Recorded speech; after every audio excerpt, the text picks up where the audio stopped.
Well, I do think that's actually completely fascinating. Here we all are chipping away at a very big problem in different ways, and these are not mutually exclusive ideas. I guess there are two questions we might ask. Are some of these better than others? What combinations, what sequencing? Is there any point in offering a challenge fund if you haven't got the regulatory framework sorted first? How do we manage when we haven't got the kind of political intelligence that Baroness Chalke talked about? So that's one kind of question. The other kind of question is, what's missing here? I mean, are there some other tools that should be in the toolkit when we discuss this kind of thing? Actions that governments themselves can take, actions that others engage in. And I can think of two or three things, but I'm sure you can too. So let's take a few contributions from the floor. Roger Nellis from DFID is going to contribute at some point, and so is Karen Ellis from ODI. But let me hold you two for a minute and just ask people, following our usual rules, stand up, say who you are, remember you're on the record, say something fascinating and interesting, preferably with a story attached, and sit down again. And we'll take 3 or 4 of those and then come back to the panel. So who'd like to go first, please? Ida Horner from Ethnic Supplies. Can you see me? Yeah, you're on. My observation really is around skill sharing and funding. 3 weeks ago, I was in Uganda with an associate who was looking at the coffee industry in Uganda. And it's, for want of a better word, it's falling around its ears. Lots of companies are taking coffee out of Uganda, but are failing to share good practice with the growers. Consequently, 500,000 households that depend on the coffee industry in Uganda failing to get themselves out of poverty. A lot of money has gone into Uganda from DFID and other organizations, and I do wonder, why don't businesses or companies that actually transact business within the coffee industry in Uganda, for instance, share some of their skills with the growers, the factory owners? Some of the factories had rats in them. Why are companies just taking stuff out of African countries without sharing good practice for improvement? We've heard from Cadbury's, for example, who made a big commitment to cocoa communities. And we've had a number of other similar stories. The Fair Trade Foundation have spoken a number of times in these meetings. Do you think that the kinds of initiatives that we've been looking at today would help to make that switch amongst coffee buyers in Uganda? I think the missing link is some of the businesses are guilty of just looking at their profit and not sharing the good practice. I'm sorry to have to say, if there is anyone here from Fair Trade and Cafe Direct, the factory associated to those two organizations was a worst. Money was given to this particular factory by a bank called Rabo. I think it's a Dutch bank. And that money, instead of being given to the factory to renovate, improve storage facilities, was given for the basis of organic farming to people who can't afford fertilizers. It doesn't make sense to me. So there is a missing link, and I think we're not actually looking at what the problems are. Thank you. I'm a trustee of the Fair Trade Foundation. Send me an email with that case, and I will make sure somebody reads it. Gentleman in the glasses over there, and then over there. Yeah. Hi, my name's Ayo Ali. I run a social enterprise called School for Africa. I'm just interested to know... Why don't you come round the pillar so that people can see you? Hi. Yeah, like I said, my name is Ayo Ali. I run a social enterprise called School for Africa. I'm just interested to know what the panel thinks of the economic opportunities of the World Cup in South Africa next year. And I have a second question. Do you think perhaps the missing link might be, instead of trying to impose an extractive multinational business, perhaps we should look at innovation and the development of entrepreneurs and enterprise? Just tell us, if you were the government of South Africa or a donor, what 3 things would you do to make sure that the World Cup delivers the best possible benefit? Well, off the top of my head, I would say that there's probably a huge amount of retail business that could be done. Everything from selling drinks outside matches to, little tourism things. I would ask FIFA a little bit more about what it's doing in terms of strengthening the game at the grassroots. When I mean the game, I mean the business side of the game. As most people know, Africa is football obsessed, and it's by far the most watched sport on the continent. And it strikes me that a golden opportunity is actually being missed or about to be missed with this. And the third thing I would do is I would make it more about the fans as opposed to the tourists. You strike a balance between the tourists and the fans. Okay, very good, very interesting. There were 2 or 3 of you over there with your hands up. Let's take all 3 of you quickly. 4 of you, 1, 2, 3, 4. Yeah. Short comment. Jerry Marshall from Transformational Business Network. I just wanted to give a counter story to the first questioner.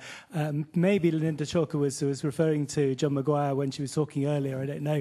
But John Maguire is an investment banker who thought he ought to do something about poverty and was told Malawi was poor, so he goes out there and discovers agriculture is not very efficient, buys a couple of farms as you do, trebles production, goes out to the market, raises 10 million, now has 8 farms, and more importantly, 6,000 outgrowers. So he's working very much in import substitution of staples through smallholder clubs of 20 farmers with a lead farmer, and has just launched an open fund to raise 60 million and has presidential level invitations to go into 6 other countries. So the focus is on empowering smallholders. He's got feeding stations and literacy programs on each farm. Just finally, the one regulatory difficulty that we have as a network is I can't actually tell you that Africa Invest is a good place to invest because of FSA regulations. So I'd love to talk to Lord Turner about that. But I hope that makes a bit of a balance. Chair of ODI, I'm sure I'd be happy to hear from you. We don't want to challenge you a minute. We don't want to set up a model here in which the solution to Africa's problems, I mean, I guess you don't think this, is Europeans going out and setting up businesses because the Africans somehow can't do it by themselves.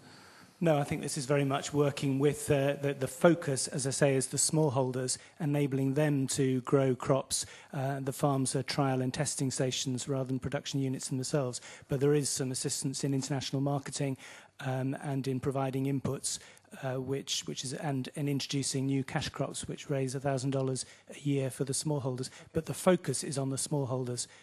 Very good. We'll take 3 quick comments from the people who had their hands up, and then we'll come back to the panel. Yeah. Should I also come round here so I can be seen? David Smith from Triple Line Consulting and involved in the implementation of the Africa Enterprise Challenge Fund.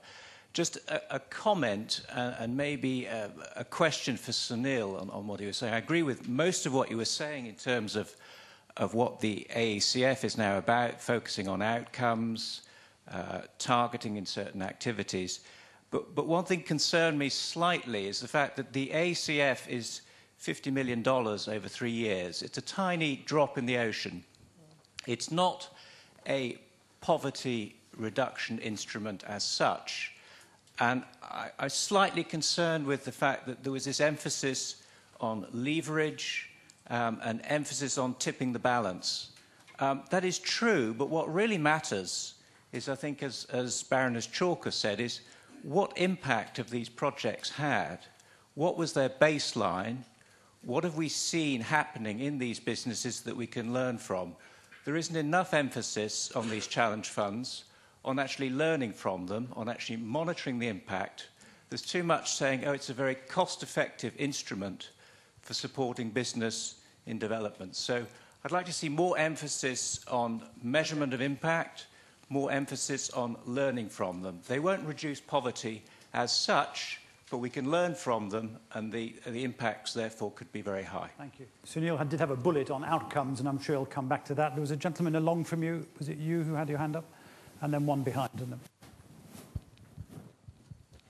Hello, I'm Kareem Manji. I'm working for Advocates for International Development, and actually I was quite interested throughout all the talks to see the rule of law and regulatory frameworks, other legal aspects as reoccurring themes, as one of the many planks, as it were. And I mean, a quite indulgent question, but as an organisation, we have access to hundreds of city lawyers who care about the Millennium Development Goals, and we've brokered many projects for NGOs and other sort of pro bono work. And I just wanted to know what role there is for lawyers in this whole picture. I mean, it seems that it is part of it, and I just wanted your input in where it plays and what people should be doing and what they can be doing. Say the name of your organisation again. It's Advocates for International Development. Very good. And there was one more at the BS.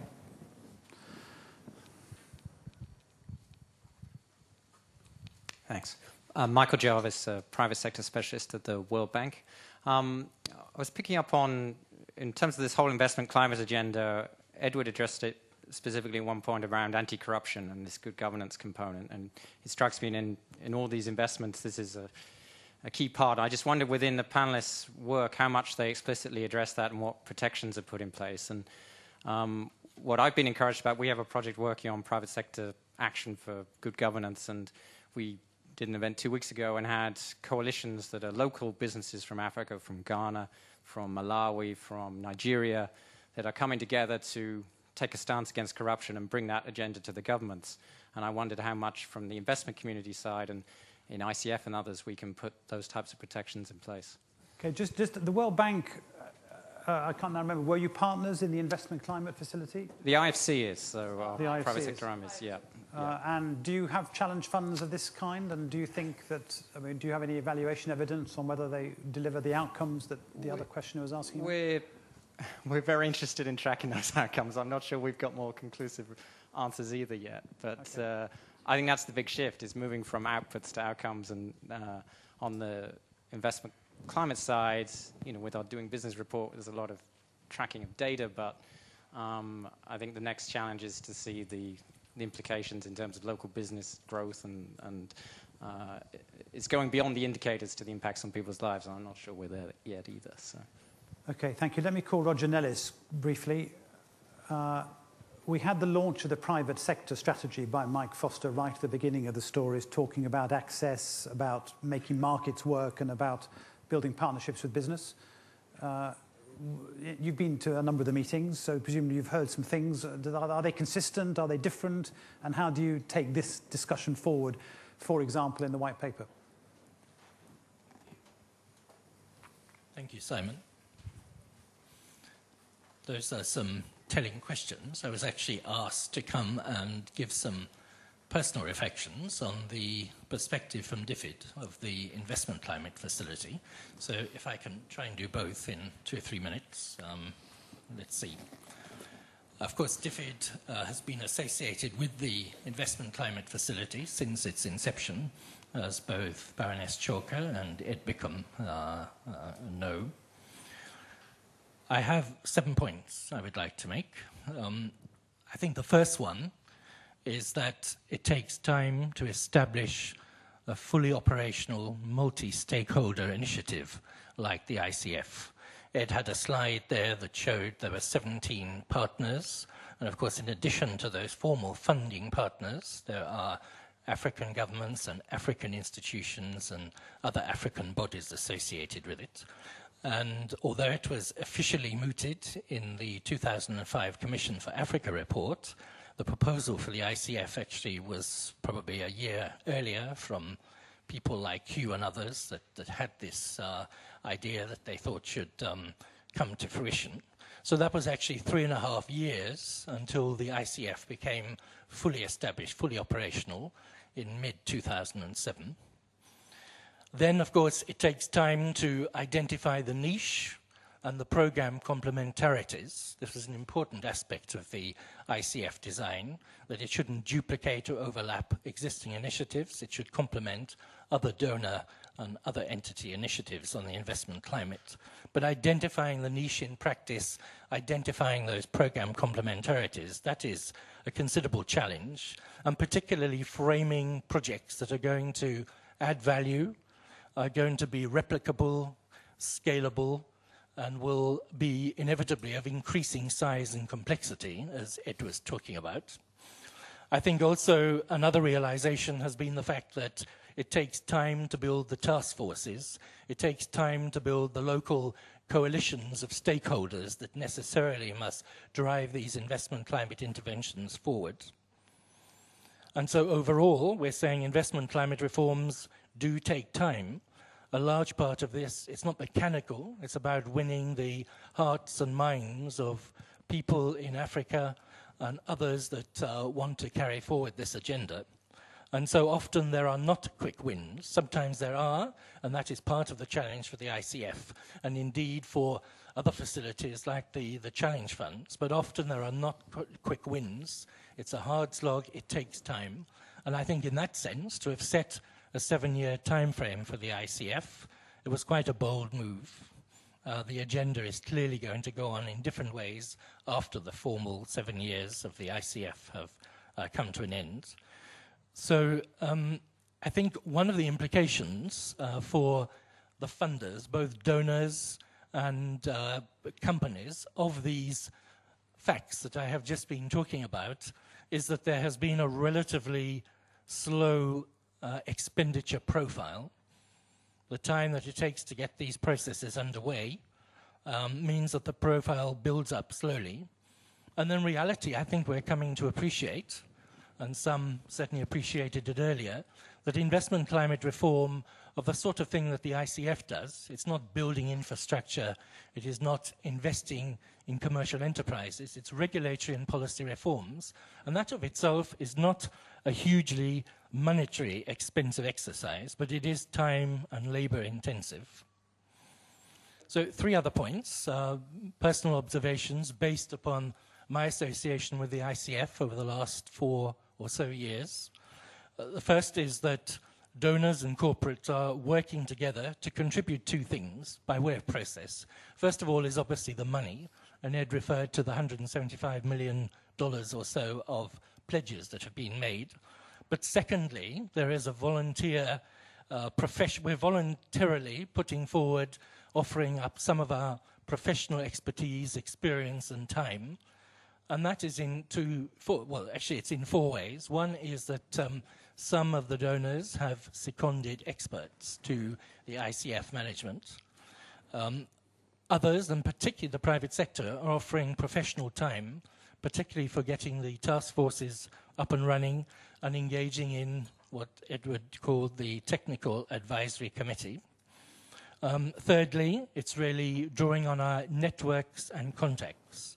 And fourthly, it's in knowledge of and links with existing investment climate programs in order to ensure that the ICF does engage in complementary activity. And that is important for donors like the World Bank and DFID that do have larger investment climate programs. The ICF, I think, provides a contrast between donor processes and what I would call snappier private sector practices. I think on the donor side, we recognize that some of the processes are slower. I would suggest that at times they're probably more in depth, they're more holistic, they're more inclusive, and we have perhaps a longer term horizon.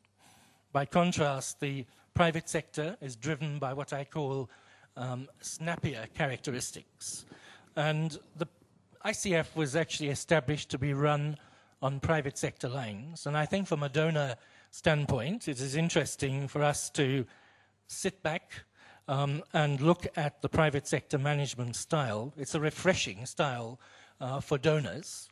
And I think it's been easier for us to accept because the ICF is established as an independent facility, and it was deliberately hands-off from the donor community. And then the final point I would make is that the private sector and donors do have different networks and systems. The different networks have been highly positive. They complement each other. The systems, I suppose, from some standpoints can be frustrating. They can heighten the bureaucracy, particularly, I suppose, for the ICF management that need to engage with 17 different funders in different ways with respect to their reporting requirements and funding contributions and legal requirements.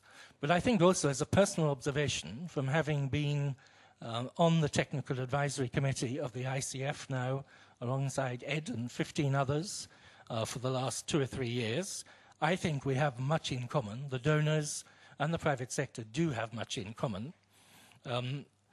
The Technical Advisory Committee is effectively the shareholder body, I think, of the ICF for the 17 funder reps. We meet with the management team 2 or 3 times a year. We had a very interesting discussion by teleconference this morning, another TAC meeting, and I was really struck by the huge degree of unanimity there between the private sector and the donors on carrying forward the issues under discussion. So I think all in all of us want to make the ICF a success. We all want to demonstrate ICF impact in Africa, and of course we all want to demonstrate value for money for our respective funding contributions. So I think it's a very positive story. There's still a lot of good work to do. I better stop you on the other side of it. But presumably we can expect, without giving anything away, to see the white paper endorsing this approach and doubling the money. How about that? I'm not sure that one needs to double the money. There's a lot of money there, but certainly we believe in private sector approaches, investment climate reform to carry forward the growth agenda. Okay, very good. I'm going to come back to the panel and just go along the row and ask you each just to take a couple of minutes and not to deal with all the points that were made, but the key exam question really, which is about how we organise ourselves as donors and as governments to kind of help kickstart change, and whether we're doing enough and what else we might do in addition to what we've heard about. Baroness Chalke, can I start with you? Yes. May I just make 2 quick comments on things people have said from the floor? The advocates for development, there are some real ways in which you could help the International Law Institute, which is an offshoot of the World Bank, but operates out of Uganda. I'll talk to you about it afterwards, but are really engaged in a lot of things which, in a way, back up some of the ICF projects. We do, together with others, do work on anti-counterfeiting, anti-corruption, making sure that company secretaries know what governance is all about, but then we take the real examples, and I'll link you into that. Jerry, when you talked about John Maguire, had I got him in mind? Well, I had and I haven't. We were talking about him earlier today. But one of the best examples I've looked at was Blue Skies Products, who started in Ghana and have since worked in South Africa and various other places, who really did learn from the local producers, but then took all the knowledge of supply chain management, of making sure that the product they were going to grow and want to export was going to actually meet the standards required in the market.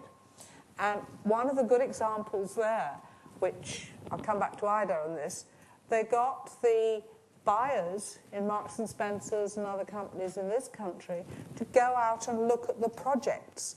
And one of the Good African Coffee project in Uganda, in fact, we took Waitrose out there. We made sure that they went and saw what was going on, because that is what's needed, this two-way movement of what's happening at the local level and so on.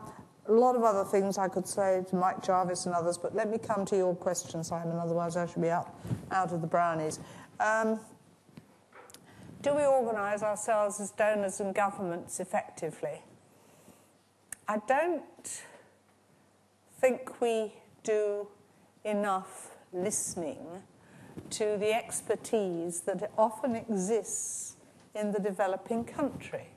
I mean, I learn so much when I'm on the ground about what it is, why they're doing things, what we might say, sorry to the techies at the back, what we might say is not the best way. They have very good reasons for doing things in different ways. And I've come across this years ago working with Crown agents and with all sorts. So listening at local level tells you an awful lot. And the other thing, I think, is that we expect, coming from donor nations, both from governments and local people in developing countries, we expect absolute bally miracles from them. We forget how long it took for many of the systems that have developed in Europe, let's say, actually to reach those standards. So the impatience sometimes is something that's got to be tempered by the efforts that people have made to do things their own way on the ground. That's not a very business-like comment to make, but it is the practical experience, I have to say, both when I was in ODA and in the recent 12 years. And what's remarkable is that you've been somebody who's actually been there and done it and kept that passion and commitment, and I think that's remarkable, and we'll give you a round of applause at the end. Edward. 5 points, I think. First of all, just to underline one of the points that came out of Linda's presentation, that for big multinationals, when you're going in and you're acquiring land and you're establishing factories or mines, it's easy to just be impressed by the scale of the incomes you might be generating. It really is important to understand the whole range of impacts and how you're going to manage them. Identifying stakeholders, identifying power dynamics. It is so easy to cause conflicts out of all sorts of good intention because you just don't understand what the move beyond what you've already seen and what you calculated is your impact. And often one gets to situations where communities would almost not see the people up the road benefit if they're not going to do so too. And so you do cause all sorts of unexpected dynamics, and actually therefore understanding the needs, the priorities and accountabilities as an interloper is pretty critical. Secondly, I think one of the big challenges going forward for companies is how we get legitimately more closely involved in capacity building, governmental capacity building and civil society capacity building.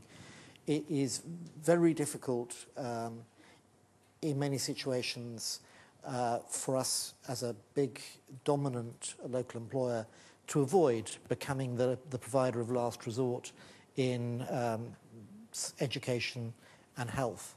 That's not healthy. It's not saying that out of meanness, but merely because ultimately you're not going to be there and you've got to build the capacity of the people around you. And if the society around you isn't working, it's very difficult as a multinational then to contribute to sustainable outcomes. So finding ways, working with others, because I think the whole issue of private sector interfering with government, you do need partners to make it legitimate and make certain there's proper scrutiny. But I think it is one of the big challenges going forward. Edward, slight acceleration, another minute. No, absolutely fast acceleration. Thirdly, the key point that was coming out about the failure to spread good practice, it is partly in the nature of companies that we are competitive beings. We don't naturally think, oh, we want to share that really good bit of best practice that we've developed. That I think leads into the whole issue of working with partner organisations to perhaps be viral and take the good practice, take the tools, work with indigenous companies. World Cup opportunities, I think there really has the opportunity to challenge people's assumptions about what Africa's about, given that many people who are not sitting here clearly have just an assumption that Africa is all about disasters and bad people. The opportunity to see a thriving Africa and all the coverage which I think will be generated around the World Cup will be a great opportunity. And reference to anti-corruption, yes, it is critically important in terms of the investment climate. It bites harder on small companies than on big ones. Big ones, if they're well managed and there's proper systems, can fight corruption. It eats away at small indigenous companies.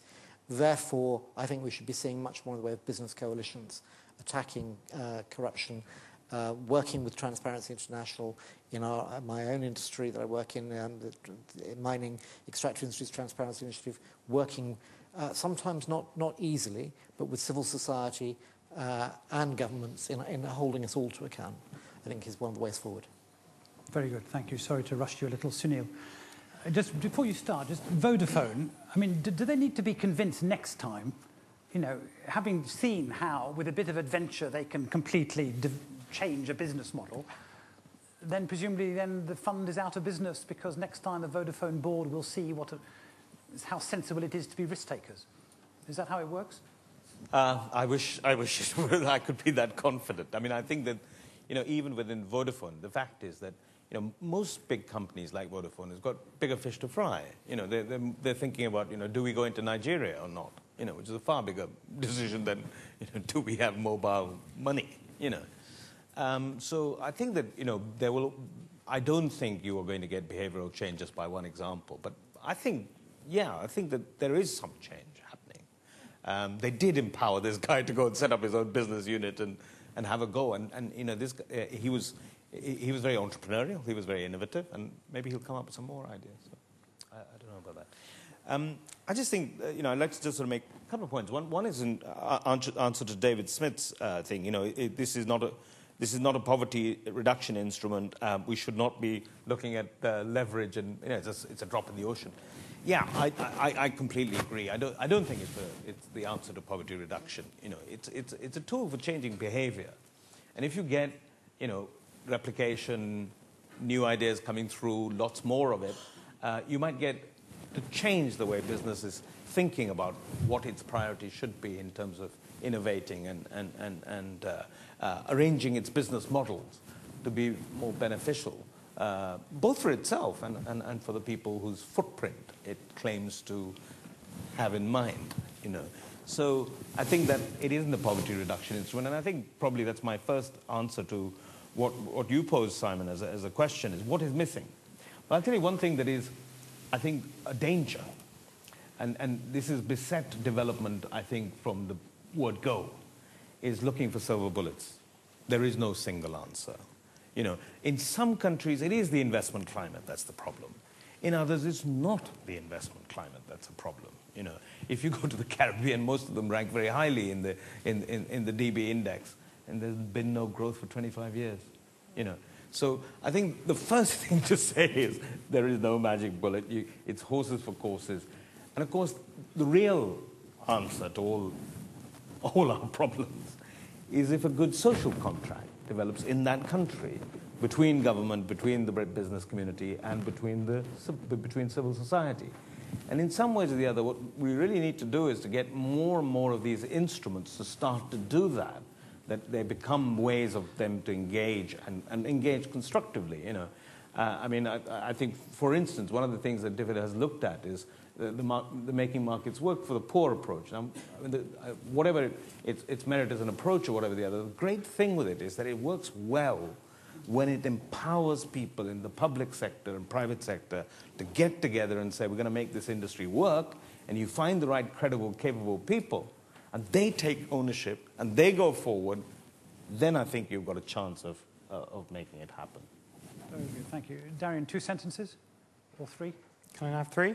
But not more, please, because we're running late. Okay, very quickly. One thing that we've found very often is that in many countries in Africa where you've got multinational companies wanting to work on SME development or regional economic development, you also simultaneously have donors working on very similar agendas, but they're just simply not working together. So one thing that donors can do is actually work much more closely with multinational companies on what is such a clearly shared agenda. Then there's also the idea that in order for government to be a good partner, they need to be technically competent. So we have examples of companies, let's say, wanting to work with the local government on issues around skills training, for example. And they're in this supposed partnership. And the company says, OK, well, what do you think about so-and-so? How would you go about doing it?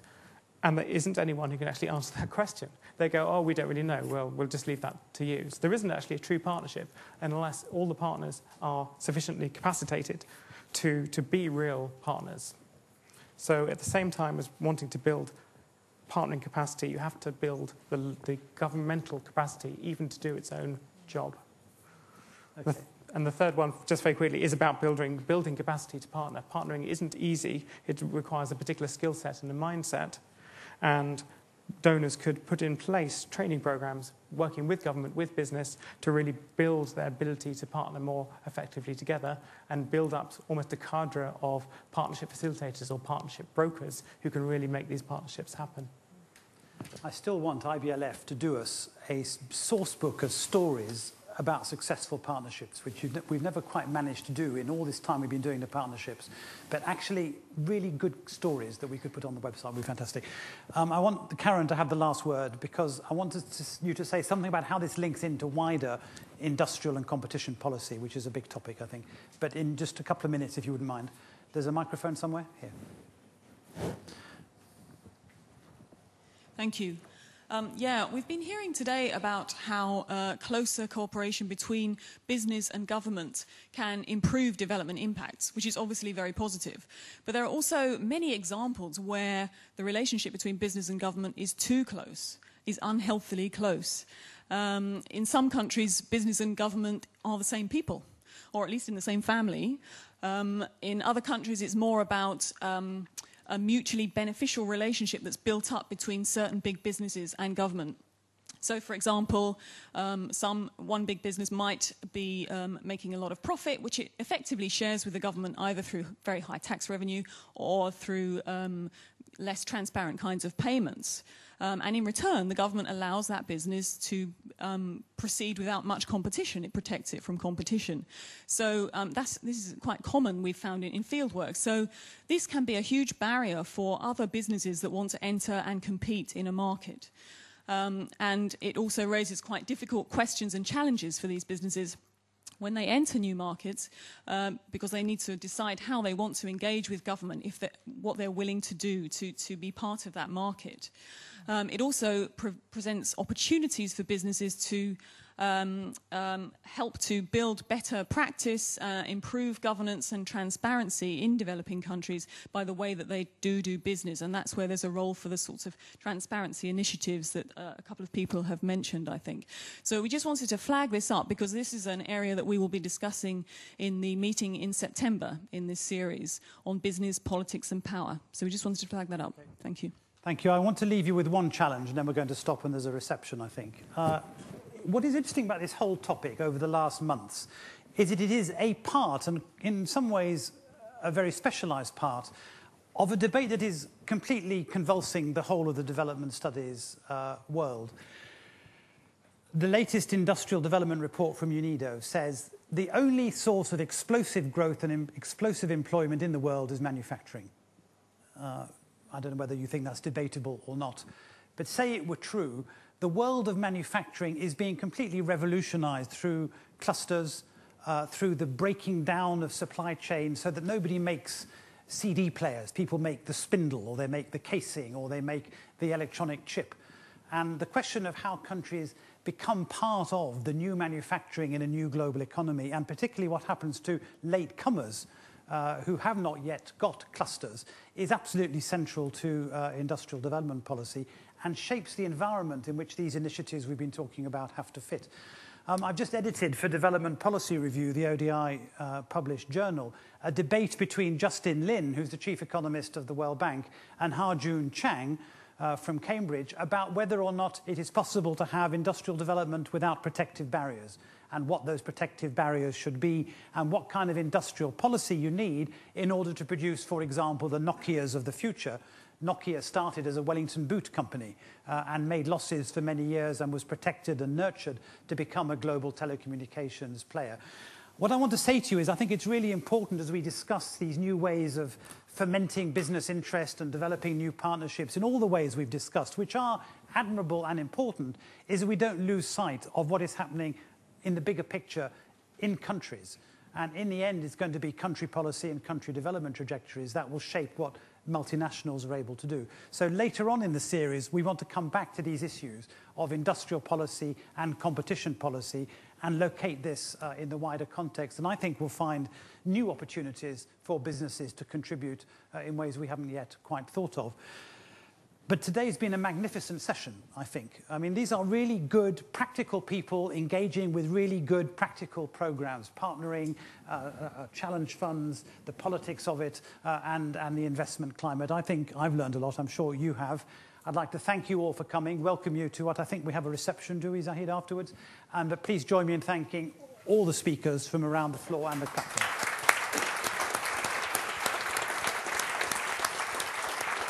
And the next meeting is on conflict and how business can help make the transition from conflict to peace. And it's on the 14th of July, and you can register on the website. And please contribute also to the blog. Thank you.